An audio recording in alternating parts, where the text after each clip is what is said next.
আমরা দেখতে পাচ্ছি ফৌজদারি কার্যবিধির 66 ধারা।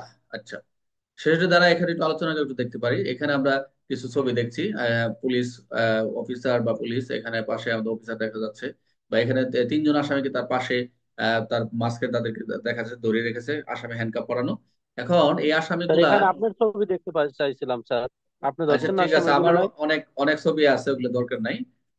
এই এই যে দেখতে পাচ্ছি, এরা বগুড়া থানার বা বগুড়া বা সদরের কোনো আসামি।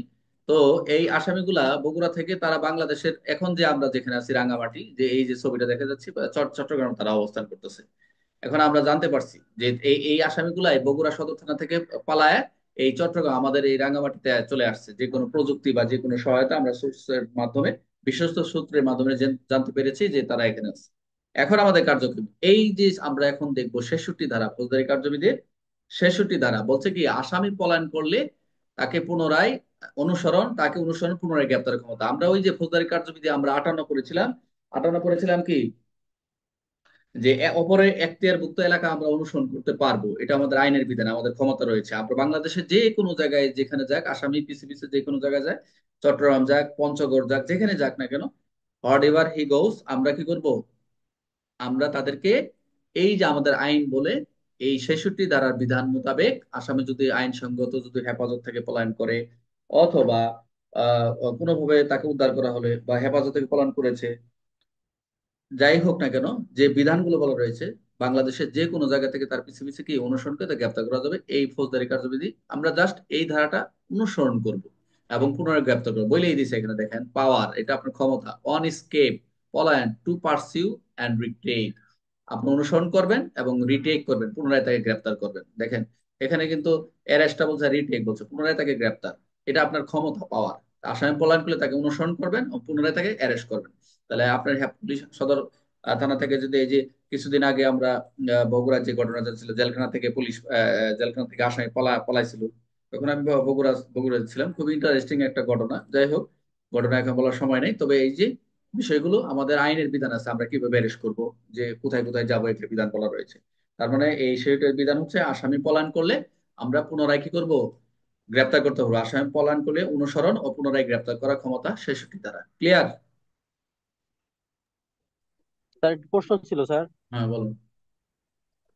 স্যার এই গ্রেপ্তার কি রাঙামাটি পুলিশ করবে না বগুড়া পুলিশ, এবং এটা কি 54 ধারা 9 প্রযোজ্য হবে কিনা? যেহেতু যে কোনো ভাবে আমরা বিশ্বস্ত সূত্রের মধ্যে জানতে পেরেছি, এরা আসার পরে তারা বিভিন্ন, যাই হোক, আমরা জানলাম যে এই রাঙামাটি আসছে, অবশ্যই আমাদের এখানে যে সংশ্লিষ্ট ওখান ওখান থেকে এসপি স্যাররা এখানকার এসপি স্যারদের সাথে কথা বলবে।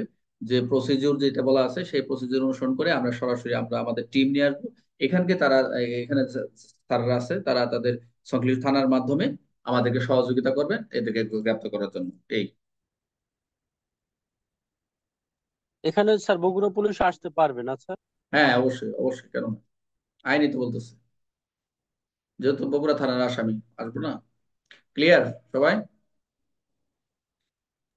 54 ক্লোজ 9 দেওয়া যাবে স্যার? আচ্ছা, 54 ক্লোজ, ওটা ওটা এখানে আনো না। এটা তা পলায়ন করছে। 54 কি বলছে, অ্যারেস্ট অন রেকুজেশন নাকি? সঠিক স্যার। মানে পুলিশের করার পক্ষ থেকে অনুপত্র পাওয়া গেল। হ্যাঁ, ওটা হলো আলাদা বিষয়। ওগুলো তো পাইলে আমরা যাই ধরতে পারি যে এক জায়গা থেকে আরেক জায়গায়। যদি মনে করো এটা তো ওয়ারেন্টের বিষয়, ওইটা ওয়ারেন্টের একটা বিষয়, রিকুজিশন, অধিযাচন, অধিযাচন নিয়ে যদি আমরা যাই, হেল্প করবে। আমরা তো অধিযাচন দেই যে একটা আসামি অ্যারেস্ট করছে, আপনার এলাকায় পলায় আছে, অমুকে ওয়ারেন্টের আসামি অথবা 20 বছরের সাজাপ্রাপ্ত আসামি, তখন রিকুজিশন দিলে তারা তো থানায় দিতে উঠতে ওই স্যারদের সাথে কথা বলে। আমরা এমনি তো টিম নিয়ে বিভিন্ন ভিকটিম উদ্ধার করি রিকুজিশন বলে। শুধু কেন তারা কেন, আমরা একটা ভিকটিম উদ্ধার করতে গেলেও আমরা রিকুজিশন দিয়ে আমরা উদ্ধার করে নিয়ে চলে আসি। পুলিশ পুলিশ সহায়তা করবে, এনে কোনো সমস্যা নেই, সহায়তা পাবা। ঠিক আছে? কারো কোনো কোশ্চেন? না স্যার, এই যে বুঝছি স্যার। 65 দ্বারা জানা দরকার ছিল। বুঝি নাই। 65 দ্বারা মূল সার্বমোমটা আমি আমি যেটা বুঝছি আর সেটা একটু হ্যাঁ, বলতেছিলাম আরে। আচ্ছা বলো। 65 দ্বারা যে ম্যাজিস্ট্রেট তার উপস্থিত একটি এলাকার মধ্যে তার একটি এলাকার মধ্যে যদি যাকে গ্রেপ্তার করে যেন ক্ষমতাবান এবং তিনি পরিস্থিতি অনুসারে পরোয়ানা জারি করতে পারে, এতে ডুবল দেখলে হবে। হ্যাঁ হ্যাঁ, হবে হবে হবে বন্ধু। উনি যার জায়গায় দাঁড়ায় থেকেই উনি পরোয়ানা জারি করতে পারেন, গ্রেপ্তার করতে ওনার সুপ্রিম ক্ষমতা। ঠিক আছে, পারবেন। হ্যাঁ, এটা ক্ষমতা হচ্ছে যে তুমি তার 65 ধারা লাগবে ম্যাজিস্ট্রেট কর্তৃক তার উপস্থিতি গ্রেপ্তার, এক কথা। ওকে।